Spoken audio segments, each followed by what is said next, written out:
Well, I've been with the rodeo since its beginning, which was 1979. That was the beginning of Prescott Frontier Days Incorporated. And I just got into it because my son had been a JC, and the JCs were running the rodeo prior to 1979. And when the JCs disbanded, then there were a few that wanted to keep up the rodeo. And so that's why my son asked me if I would give him a hand, and I said I would. And instead of that, they gave me a chairmanship, and I got about 28 or 29 years as a chairman, and a couple as an assistant chairman. But I really enjoy it, and I think it's good family entertainment. There's nothing dirty about it or anything like that, and you figure that the cowboys are the ones that really take a beating. The horses don't take a beating. It's the cowboys that take a beating. But you know, you think to yourself, the ride is 8 seconds. And in our rodeo, we have 8 performances, so that any one horse or bull would probably be used at the most 3 times. So that means in 1 week, they've worked 24 seconds. So you think to yourself, that's a pretty good deal. And they get babied, actually, as far as feed and the care is concerned, because of course the contractor that brings the stock here, this is his livelihood. And if his animals are not good, then the cowboys aren't going to get good scores, and that would be the end of him. So it behooves him to take extra special care of these animals. When it's real hot out here, where the animals are in the pens, during the day when it's real hot, we have a sprinkler going, and the sprinkler cools them off.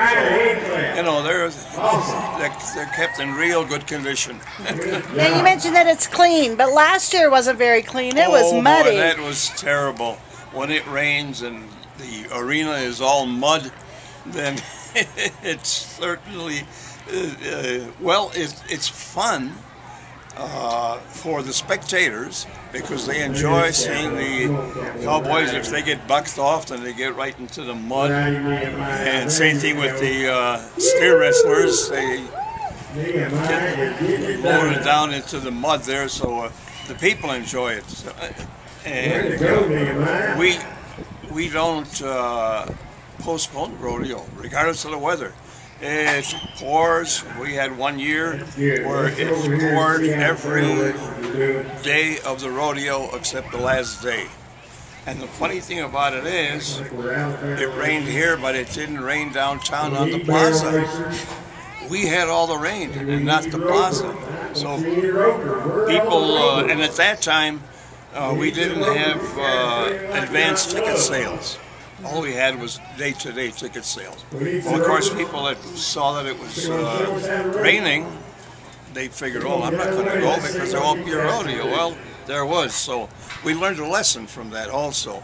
The fact that we need to sell tickets in advance. Then people have their tickets regardless, and they'll have just as much fun when it's raining as opposed to when it's a day like we have today.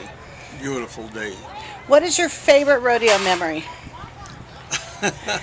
Well, when the bull riders come in, then we shorten the arena. We shorten the arena by putting a fence across about the center, right in this area here, because it makes it easier as far as getting the bulls caught and getting back into the pen. That year, I was standing behind this fence here that they put up, taking photographs. And there was one bull out there that I still remember him so vividly, Gray, and the barrel man, who is actually bullfighter clown. Their most important job is to protect the cowboys. Well, he was working the bull out there, and suddenly the bull stopped and took one look at the bullfighter, and he went like this and took a look at me. And he looked at the bullfighter again, took a look at me, and straight from where I was over the fence. Of course, he hit the fence, didn't clear it, so the whole fence broke down, and there I was laying on the ground. And how can you not remember something like that?